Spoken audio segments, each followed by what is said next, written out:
श्री गणेशाय नमः.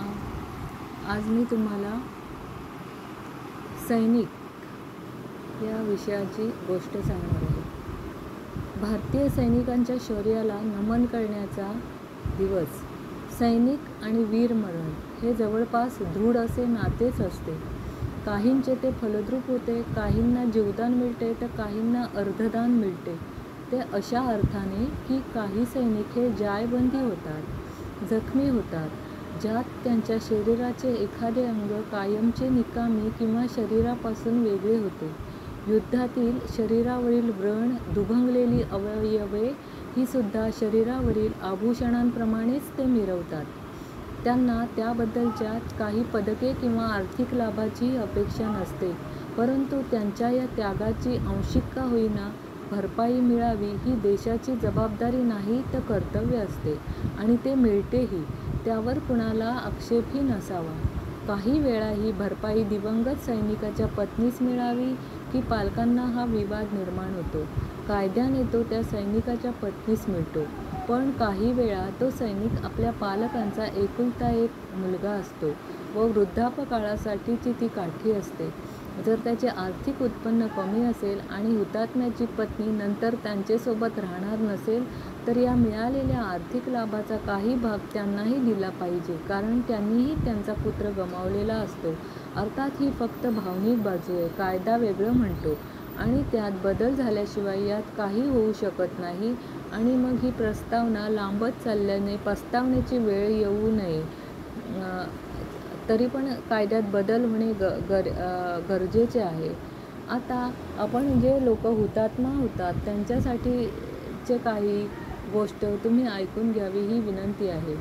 धार्मिक विचारांसाठी आपले प्राण देणाऱ्यास धर्मानुसार विविध मरणोत्तर उपाध्याय दिल्या जातात. इस्लाममध्ये शहीद, ख्रिस्त धर्मात मॅट्रिट, हिंदू धर्मात हुतात्मा इत्यादी.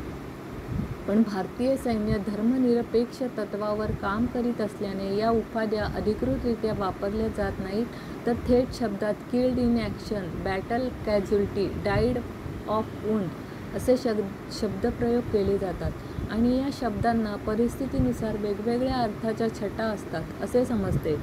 सैनिकी कर्तव्य पार पाडत असताना सैनिकाला आलेला मृत्यू हा विशेष सन्मानाचा असतो, पण जनमानसात प्रत्यक्ष युद्धात शत्रूशी लढत असताना सैनिक धारातीर्थी पडला की त्याचे महत्त्व जास्त असते. शिवाय विविध पुरस्कार प्राप्त झालेले सैनिक अधिकारी हे लोकांच्या जास्त नजरेत असतात. विशेषतः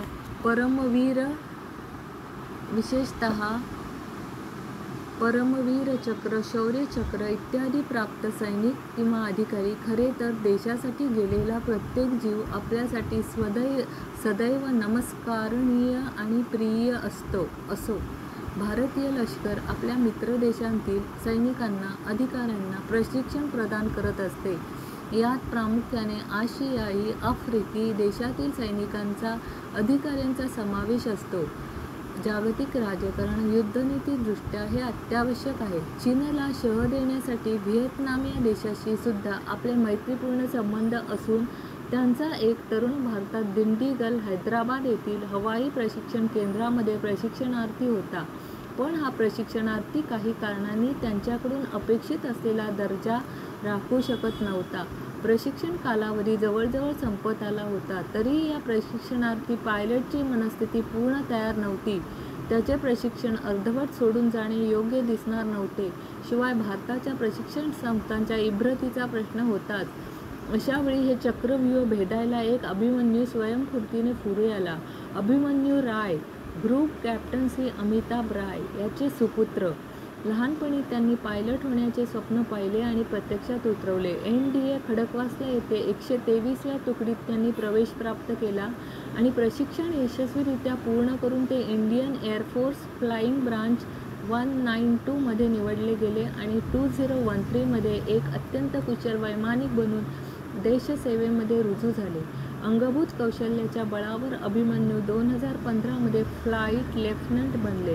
मालवाहक जड विमाने उडवण्यात अभिमन्यू यांनी विशेष कौशल्य प्राप्त केले होते. त्यांना स्क्वाड्रन लीडर पदावर पोचायला विलंब लागला नाही. माननीय राष्ट्रपती महोदय, माननीय पंतप्रधान महोदय अशा अतिमहत्त्वाच्या व्यक्तींच्या हवाई ताफ्यात अभिमन्यू साहेबांनी उत्तम सेवा बजावली होती. लवकरच हवाई प्रशिक्षक म्हणून त्यांची ख्याती प्राप्त केली. भारताने पाकिस्तानमधील बालाकोटवर केलेल्या धाडसी हवाई हल्ल्यात अभिमन्यू यांनी शौर्य गाजवले होते.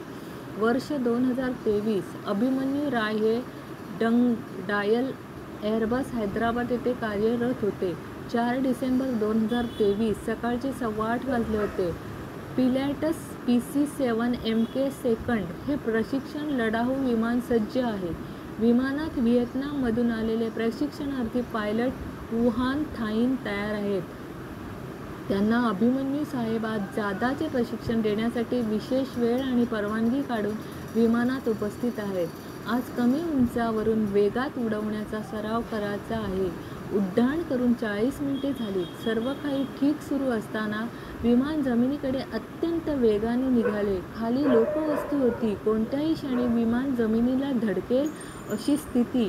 अभिमन्यू यावेळी बेल आउट करून अर्थात सीट इजेक्ट करून हवाई छत्री पॅराशूट वापरून विमानाबाहेर उडी घेऊन स्वतःचा जीव वाचवू शकत होते. पण अभिमन्यू यांनी त्यांचे सर्व कसब पणास लावले आणि विमान लोकवस्तीपासून दूर नेण्यात यश मिळवले. पण तोपर्यंत परिस्थिती हाताबाहेर गेली होती. एका मोठ्या खडकावर त्यांचे विमान आपटले आणि क्षणार्धात आगीचा गोळा बनले.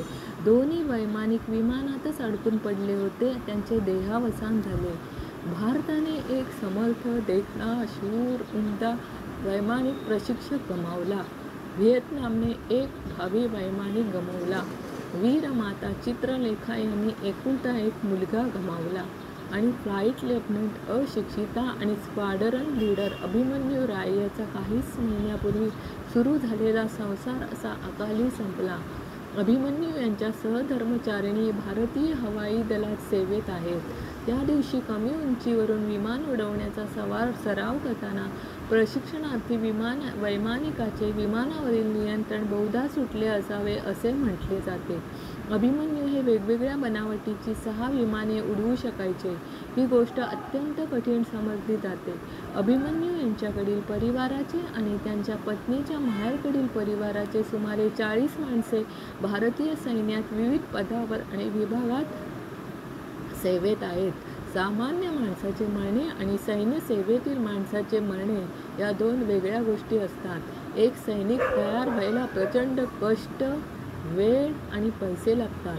सैनिकाच्या जडणघडणीत आईवडिलांचा सिंहाचा वाटा असतोच असतो. सैनिकाचे लग्न होईपर्यंत त्याची आई आणि वडिलांचा सहवास सर्वाधिक असतो. भावनिक नाते घट्ट असते. एकुलता एक मुलगा गमावल्याचे दुःख डोंगरा एवढे म्हणावे लागेल. पण या वेळेपर्यंत आईवडिलांचे आयुष्य निम्म्यावर पोचलेले असते. तर सैनिकाचे आणि त्याच्या पत्नीचे जीवन ऐन बहरात असते. पत्नीपुढे तिचे संबंध आयुष्य पडलेले असते. त्यामुळे विवाहित सैनिकाची पत्नी हीच सैनिकाची नेक्स्ट ऑफ किन अर्थात जवळची व्यक्ती, वारसदार समजली जाते. तशी कायद्यात तरतूद आहे. वरवर पाहता यात काही गैर दिसत नाही. अभिमन्यू साहेबांच्या मृत्यूने आई, वडील आणि त्यांची पत्नी यांचे झालेले भावनिक नुकसान कधीही भरून न येणारे असेच आहे. त्यांना नियमानुसार आर्थिक नुकसान भरपाई मिळाली असेलच.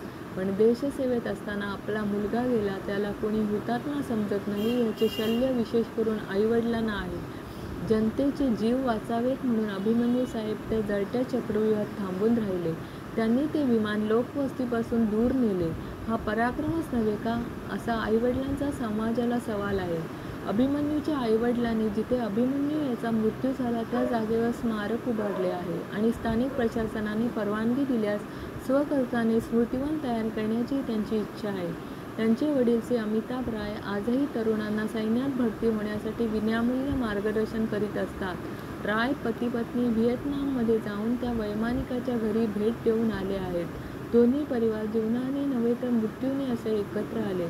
अभिमन्यू यांच्या मातोश्रीने त्यांच्या या बहादूर मुलाचे चित्र त्यांच्या हातावर गोंदून घेतले आहे.